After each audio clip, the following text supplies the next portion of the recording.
Je pars maintenant à la rencontre de mon deuxième orage, Claude Barzotti, chanteur populaire avec son grand succès Madame. Mais Claude ne supporte pas ce succès. Même quand on est star, on peut tomber dans de graves maladies. Sa maladie à lui, c'est l'alcoolisme. En direction de Cours-Saint-Étienne, à la rencontre de Claude. Souvent je pense à vous, madame. Souvent je vous revois, madame. Je suis heureux, j'ai des idées. Et peut-être demain, vous me prendrez la main. Souvent je pense à vous, madame. Souvent je vous revois, madame. Ne me dites pas de m'en aller. Je pourrais en souffrir et peut-être en mourir. Bonjour Claude. Bonjour. Comment ça va? Bien, toi? Ça, c'est des belles chansons. Hein. Merci. Des chansons d'amour. Ah oui. C'est ici que tout se passe? Tout se passe ici. Les orages de la vie avec Claude Barzotti, on va parler forcément de l'univers musical hein, de Claude Barzotti, Ouais. mais aussi malheureusement des petits moments compliqués dans la vie. Mais quand même, le plus important, c'est que Claude Barzotti, il est avant tout un grand chanteur, un grand compositeur, il faut le dire. Merci. Petite vidéo. Tu reviens, tu t'en vas, tu pars au bout du monde. Une voix rauque, reconnaissable entre toutes, trahissant ses origines. Claude Barzotti est né en Belgique en 1953 de parents émigrés italiens. Au sein de la famille, la maman de Claude et l'oncle Mario poussent volontiers la chansonnette. À 6 ans, Claude reçoit un accordéon, suivent les cours de solfège et la guitare. À 18 ans, le Brun Ténébreux compose devant son ami le Grand Jojo le morceau qui va changer le cours de son existence. Un grand moment que j'ai eu avec lui, c'était un jour, il était au piano et j'ai eu la chance de le voir composer Madame. Là, on a vraiment senti qu'il y allait avoir un tube. Souvent je pense à vous, madame. Souvent je vous revois, madame. Finalement distribué en France, Madame se vend à 700 000 exemplaires. Mais l'immense succès de sa carrière, Claude Barzotti le compose après une réflexion que lui lance un jour son patron de l'époque. Dans la société, il y avait beaucoup d'Italiens et Claude, lui, le big boss l'appelait le Rital, quoi. Le Rital, c'était toujours « Ah, salut le Rital, comment ça va ?» Lui, et il voulait faire de l'humour, et puis c'est resté, et Claude, il a dit « Bon, cette histoire, je vais en faire une chanson. » Je suis vital et je le reste, dans le verbe et dans le geste. Vos saisons sont devenues miennes, mais ma musique est vitale. Le Rital restera 26 semaines au hit parade de RTL et se vendra à 1,5 million d'exemplaires. Depuis lors, Claude Barzotti est célèbre aussi bien au Québec qu'en Afrique du Nord. Je suis vital et je le reste.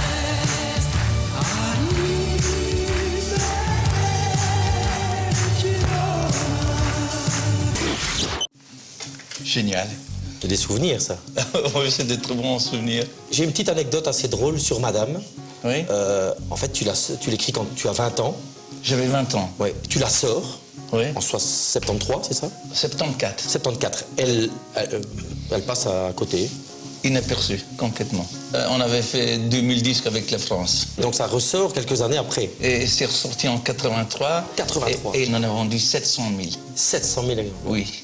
Et pourquoi tu la ressors alors qu'elle n'avait pas marché? Eh ben, tout simplement, c'est encore un coup de hasard. J'étais en studio à Paris et il nous restait un jour d'enregistrement et on ne savait pas quoi faire. Et puis on s'est dit, mais pourquoi on ne ferait pas Madame? Voilà, c'est un coup de chance. On ressort Madame, c'est le carton. J'ai pris la guitare, j'ai refait Madame, voilà. Oui, bon, donc guitariste, Ouais. le piano après. C'est-à-dire que j'ai fait ces 5 ans de solfège, Ouais. 5 ans de guitare classique, Ouais. 2 ans de chant. Je te propose qu'on y aille à cette académie. Ah, avec le plus grand plaisir. Ici à Cours-Saint-Étienne. C'est à Cours-Saint-Étienne, À la maison, parce que Ouais. Claude Barzotti, il Voilà. ne sort pas de Cours-Saint-Étienne. Non, On est ici, c'est les c'est un racines. pantouflard. Un pantouflard. Ouais, tout à fait. On y va, Claude? On y va. Allez, on y va.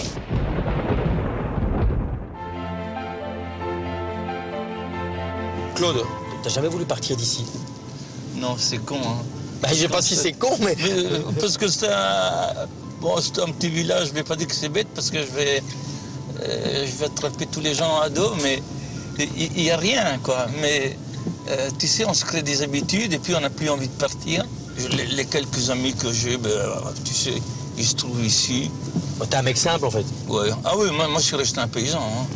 Un paysan. Ouais. T'as jamais eu, dans les moments difficiles de ta carrière ou de vie, eu envie de t'expatrier? Parce que t'as eu l'occasion de partir, je présume, à l'étranger. T'étais une star au Canada, enfin dans plein de pays. Mais oui, mais... Paris. Paris, c'est bien, dommage qu'il y a des Parisiens.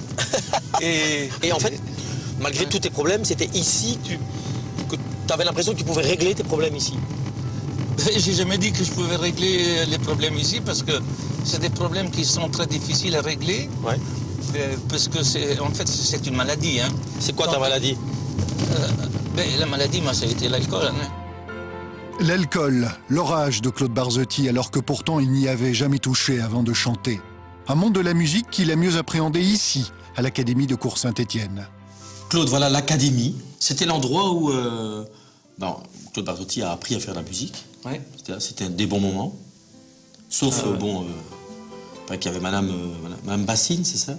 Oui, elle s'appelait Madame Bassine, mais c'était la prof de guitare classique. Oui. Et chaque fois qu'on faisait une fausse note, elle avait une règle en fer, là. Ouais. Et donc, chaque fois, on se roulait sur... Ah, tu prenais des coups de... Ah oui, donc je la haïssais vraiment. Ouais. Tout ça pour vendre 12 millions de disques derrière. Ouais. Bah, ça vaut le coup, quand même. Oui, ça vaut le coup. Ici, c'était les vrais débuts musicaux, l'amour de la musique. Ouais, tout à fait. Mais tu voulais en faire ton métier, tu savais que tu allais devenir chanteur à ce moment-là? Mais sincèrement, mes parents ont toujours voulu que je sois chanteur. Surtout qu'il y a une coutume italienne qui dit que si les parents veulent que leur enfant devienne chanteur, il suffit d'accrocher le cordon ombilical sur un buisson épineux et l'enfant termine à la Scala de Milan. Et mon père l'a fait. Il a accroché mon cordon ombilical. C'était un rêve pour toi? C'était un rêve d'être chanteur? C'était un rêve, c'est-à-dire que j'aimais, mais j'avais un autre métier. Je faisais en même temps de la gymnastique et j'avais été deuxième au championnat de Belgique. Et c'est vrai que je rêvais plus d'être gymnaste que musicien. Justement, avec la carrière, beaucoup de disques vendus, gagné pas mal d'argent. Ouais. Et avec l'argent, tu as fait quoi? Tu as investi dans quoi? Dans l'immobilier. Dans l'immobilier. Ouais. Et justement, je te propose qu'on aille voir cette belle maison que tu as construite. C'était un petit peu un coup de folie, cette maison. J'aime bien les grands espaces. J'ai voulu faire une belle maison, quoi. Bon, on y va? On y va. Allez, on y va. Direction la grande maison vide de Claude Barzotti, symbole sans doute du mal-être du chanteur. Oh Claude, toi tu vis en appartement, est-ce que tu te sens bien là? Ouais. Tu as construit cette maison. Ouais. En fait, ce qui est très surprenant, c'est que à Cours Saint-Étienne, la plupart des rues, je ne veux pas dire que toutes t'appartiennent, mais... Oui, j'ai investi dans l'immobilier depuis 1986. Et c'est beaucoup mieux que d'investir à la bourse, par exemple. Un peu comme une assurance pension. C'est ça. C'est ça. En se disant, si jamais je chante plus, au moins j'ai des biens. Exactement. C'est ça qui est très contraste avec ton image de parfois d'être quelqu'un un peu décorché. Et alors qui est dans la vie, dans la gestion de ta carrière, ça a été propre et carré, je veux dire. Oui, mais là j'ai fait un petit peu avec le problème que j'ai eu. Si j'avais pas eu ce problème de boisson, j'aurais été 10 fois plus que je ne suis maintenant. Ah oui. Mais qu'est-ce que tu veux? On peut pas gagner sur tous les tableaux, tu sais. Bon, on va arriver à ta maison, là. Hein. C'est ma maison. C'est ça ici, ta belle maison? Une somptueuse habitation de 850 mètres carrés, construite depuis 8 ans, et qu'étrangement, son propriétaire n'occupe toujours pas. Claude, oui. Voilà la maison. Oui. La grande maison, on va dire ça. Oui. Personne n'y habite dans cette maison. Non. Tu vis dans un 60 mètres carrés, tu as une maison de 850 mètres carrés, tu n'y viens pas. Je vais venir, mais sincèrement, je ne sais pas quand je vais venir. J'ai aucune idée. J'ai peur de faire le premier pas, vraiment. Claude, on y vient au vrai sujet, l'orage. L'orage de ta vie. Oui, oui. Tu chantes un premier grand succès, Madame. Oui. T'as jamais bu une goutte d'alcool? T'as jamais bu une goutte avant le succès? Avant le succès de Madame. Depuis, j'ai bu une piscine. Mais avant, non. Voilà. Non, tu n'as jamais touché non, avant.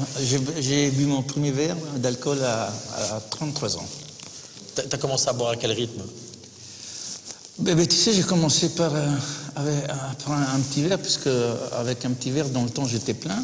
Puis après, c'est l'escalade, c'est une bouteille, deux bouteilles. Une bouteille de quoi? De whisky. Whisky. Puis j'étais jusqu'à 5-6 bouteilles par jour. 5-6 bouteilles. Oui.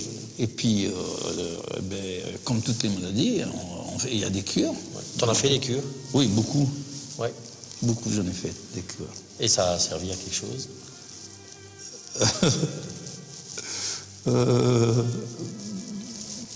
Actuellement, ça va mieux. Moi, il y a quelque chose qui m'échappe, Claude, c'est le succès, tu l'as. La voix, tu l'as encore. Ouais. Dieu merci. L'argent, tu l'as. Le confort, tu l'as. Et tu bois. Ben oui, mais c'est pas parce qu'on a de l'argent qu'on est heureux. Hein. T'as des enfants, t'as 2 filles. Oui. Elles sont tristes quand même que tu bois. Ah ben, bien sûr. Elles sont très tristes. Donc, toute ma famille donc, est triste. Même mes amis, j'ai beaucoup d'amis qui ont tout fait pour que j'arrête de boire. Peut-être que si tu avais quelqu'un à la maison, peut-être que ça t'éviterait de boire. Enfin, je sais pas, c'est une question. Ouais, c'est possible. J'aime être seul. Par exemple, je regarde la télévision toute la nuit. J'ai envie d'écrire la nuit. T'es un solitaire. Oui, tout à fait. Donc tu fais une maison de 850 mètres et t'es un solitaire. Ben et dans oui. une maison comme ça, il doit avoir de la vie. Justement, j'ai fait cette maison pour pouvoir inviter mes amis et pouvoir faire des fêtes. Ce que je n'ai jamais fait en 28 ans que je chante. J'ai quand même l'impression, Claude, que tu es un homme triste. Oui, mais c'est vrai. Je suis quelqu'un de triste. Est-ce que tu sais pourquoi tu es triste? Mais non, j'ai du mal à expliquer, parce que c'est vrai, donc j'ai tout et j'ai rien, en fait. Qu'est-ce qu'il pourrait faire pour que Claude, tu ne sois plus triste? Mais que j'ai un déclic et que j'arrête de boire. Tu penses que ça va arriver? Oui, bien sûr. Je pense que j'ai déjà gagné 80% de mon combat. C'est vrai? Donc il reste encore 20%. C'est-à-dire que ça m'arrive de temps en temps de retomber dedans. Quoi. Tu bois plus tous les jours? Non. Non. Absolument pas. Non. Mais tu sens que tu es dans la progression? Oui, sincèrement. Beaucoup de stars, beaucoup de gens publics tombent dans la boisson parce que c'est une espèce de refuge.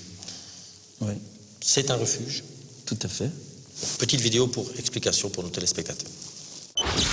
Pourquoi quelquefois le succès induit-il la dépendance à l'alcool? Comment expliquer que Claude Barzotti, mais aussi Gainsbourg, Renaud ou plus récemment Amy Winehouse se soient à des degrés divers autant autodétruits malgré leur succès professionnel? Ce sont des personnes qui ont fait ce qu'on appelle, certains auteurs appelaient la rencontre initiatique avec l'alcool.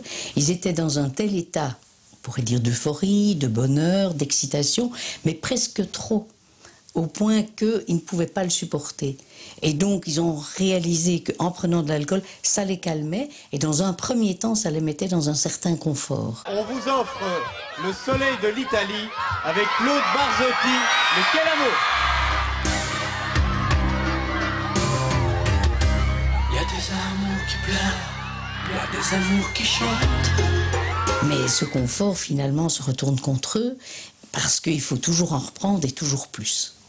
C'est ce qui explique que ce sont des personnes qui, alors que tout leur sourit, et que vu de l'extérieur on se dit enfin, mais pourquoi? Eh bien oui, mais c'est parce que justement il y a eu trop, du trop bon, pourrait-on dire. Et l'humain tel que nous sommes, on n'aime pas le trop.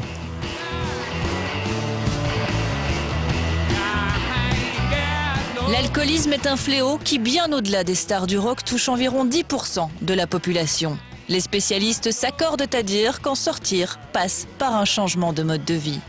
Chacun doit trouver sa solution, ça va prendre du temps, mais pour ça, il faudra vraiment se dire il n'y a pas que l'alcool et renoncer tout à fait à l'alcool. On ne peut plus faire de moyen terme à partir du moment où l'alcool est devenu le seul calmant en quelque sorte.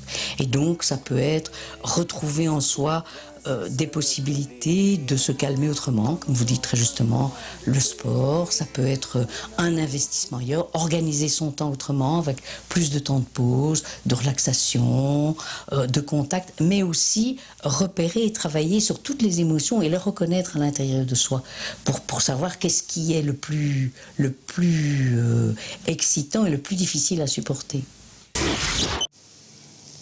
Eh bien, elle parle très bien, cette femme. C'est vrai, c'est une bonne analyse? Très bonne. Très bonne. Ben, tout ce qu'elle dit, c'est vrai. La première chose que je retiens, l'humain n'est pas prêt à avoir trop de bonnes choses. Oui, mais c'est vrai que parfois on a trop de bonnes choses et finalement ça nuit. Elle a pas tort. Non, elle n'a pas tort, elle a tout à fait raison. La deuxième chose qu'elle dit, il faut changer de vie. Mais c'est le titre de mon album, Une autre vie. Donc j'ai envie de changer de vie. Je ne sais pas comment encore. Quoique j'ai écrit une chanson qui s'intitule Je reviens d'un voyage. Tu reviens d'un voyage? Oui. Quel voyage? J'ai jeté mes bouteilles à la mer. Donc voilà, j'ai recommencé une nouvelle vie. Tu les as presque toutes jetées, les bouteilles? Oui, presque toutes. Encore quelques-unes. Tu m'as promis de les jeter. De temps en temps. Une qui revient, un refoulement. Un refoulement, c'est ça. Tant que c'est pas de tsunami, ça va. Voilà. Est-ce que trouver l'amour, par exemple, ça pourrait pas être un déclic? Si, il faut le trouver. Je ne vais pas chercher. L'amour, on ne le cherche pas. Il arrive comme ça, quoi. Mais le manque d'affection, tu en as ou pas? J'ai un manque d'affection, oui. Mais c'est pas ce que tu cherches vraiment, l'amour. Tu es en manque d'affection, mais c'est pas ce que tu recherches. Il faut tomber dessus, quoi. Il faut tomber sur la bonne. J'ai pas envie d'être avec une femme pour dire que j'ai une femme, quoi. Voilà. Il faut que je sois amoureux. Oui, voilà. Oui. Pour être heureux, il faut être amoureux. Voilà. On va continuer dans ces orages avec les belles choses aussi, les gens qui t'aiment. Parce que pour se sortir de ça, il faut l'amour des autres. Vidéo. Oui, Claude, voilà, tu vois, je suis dans ton émission en tant que vieil ami, en tant que vieux crocodile. Très récemment, dans la voiture avec ton ami Toto, on a écouté l'entièreté de ton disque, qui est de ton nouvel album qui va sortir, qui est, à mon avis, magnifique, et où tu parles bien sûr de tes démons. Je sais, étant très très proche de toi, que les démons, tu les as chassés, que tu vas vivre une nouvelle vie et que tu as pris des résolutions que tout le monde trouve formidables. Claude, salut. Je sais que tu as passé des moments très difficiles, des moments où on a partagé ensemble d'ailleurs. Et voilà, je suis avec toi, toute ma famille est avec toi, et j'espère te voir très rapidement. Ciao, je t'embrasse. Salut Claude. Je pense qu'aujourd'hui, je te connais mieux que quiconque. Tu es devenu un membre de ma famille, tu es le parrain de mon fils. Et je voudrais juste te dire une chose, en toute sincérité, tu as du talent.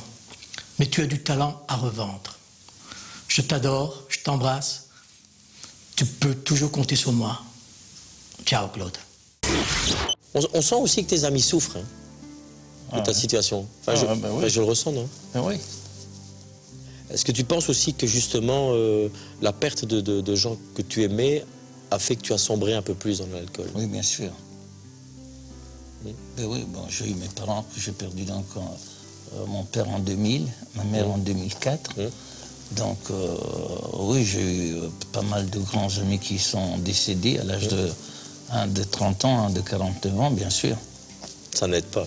Ah non, ça n'aide pas du tout. Justement, pour eux, peut-être ce serait bien de passer le cap. Ouais, essayer. Bon, on va y aller. Je pense qu'on va aller les saluer. D'accord. Ok. Allez, on est parti. On est parti.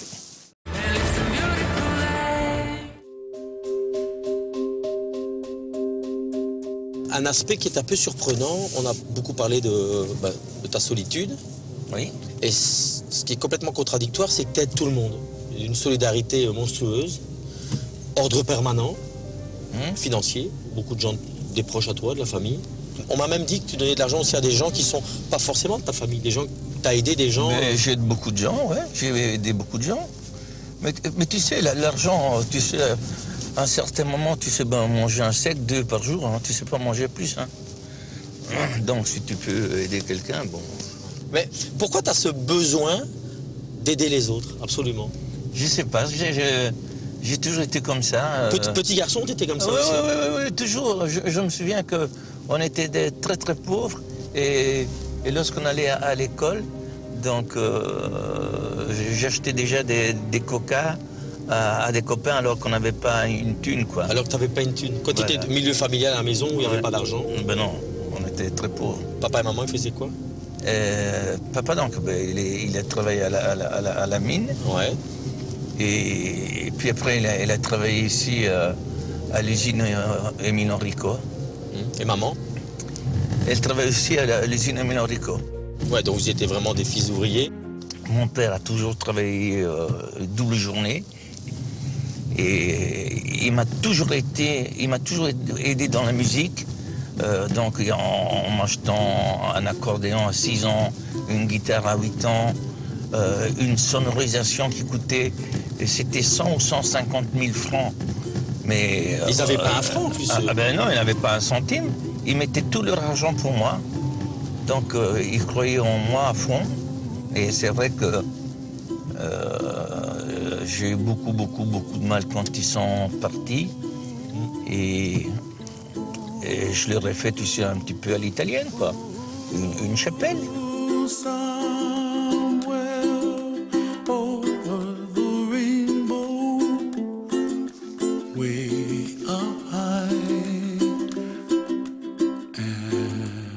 Dans la famille, ben, vous êtes 2 garçons.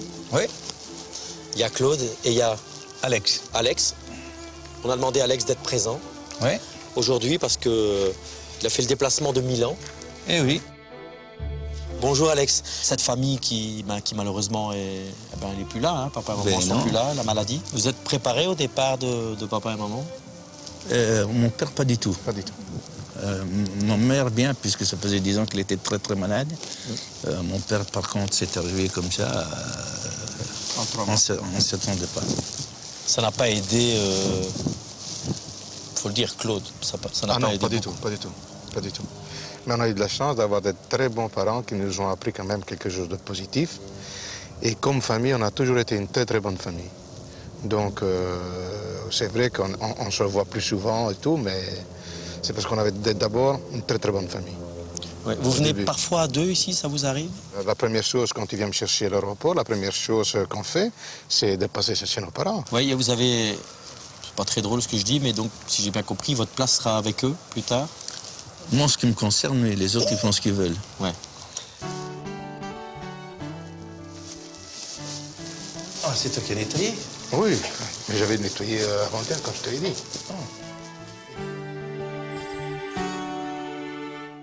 Je reviens d'un voyage rempli de tentations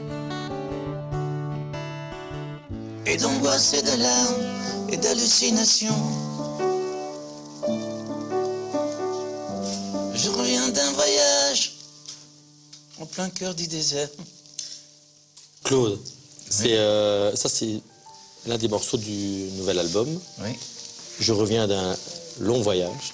Voilà, le long voyage de l'alcool. C'était une thérapie aussi de faire cette chanson pour ce nouvel album? Oui, ça m'a fait du bien de l'écrire. C'est-à-dire qu'avant, je n'osais pas parler de cette maladie. Puis après, à force de faire des cures, j'en ai parlé beaucoup plus facilement.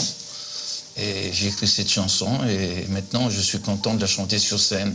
Dès lorsque j'arrive sur scène, je chante cette chanson. Comme ça, je les mets tout de suite au point. Voilà, je mets les choses au point. Oui, tu mets les choses au point en sachant que tu es toujours dans la période de reconstruction. Oui. Hein, ça va mieux, on en a parlé. L'un de tes médicaments, c'est quand même... c'est le frère quand même, non?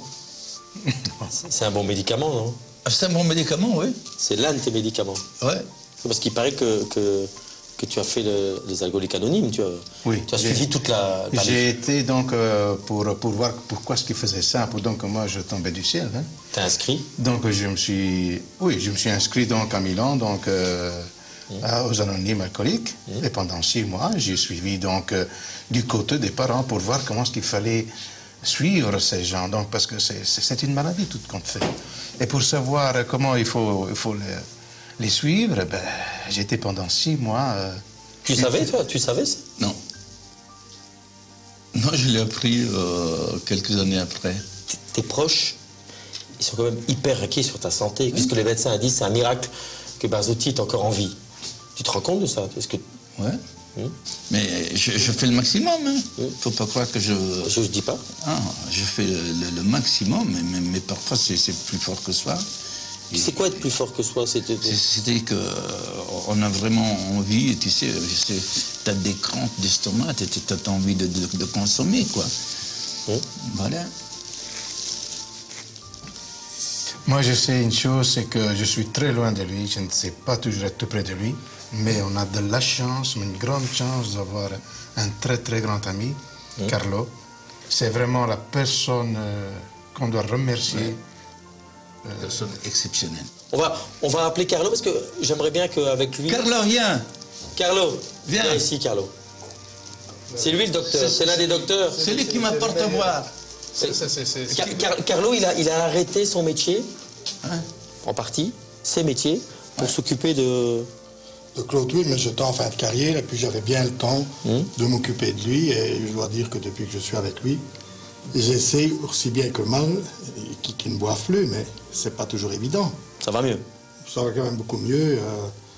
Je dois dire que j'ai quand même un peu d'influence sur lui pour la boisson. Beaucoup. Et Claude, je te demande de regarder les caméras. Oui. Je ne vais pas te demander de faire une fausse promesse, mais tu as un public de fou, Claude. Tu t'imagines même pas le public que tu as, voilà, et qui est triste de ton état. Et je voulais remercier quand même un tas de personnes qui n'ont pas pu être là aujourd'hui, qui essayent depuis des années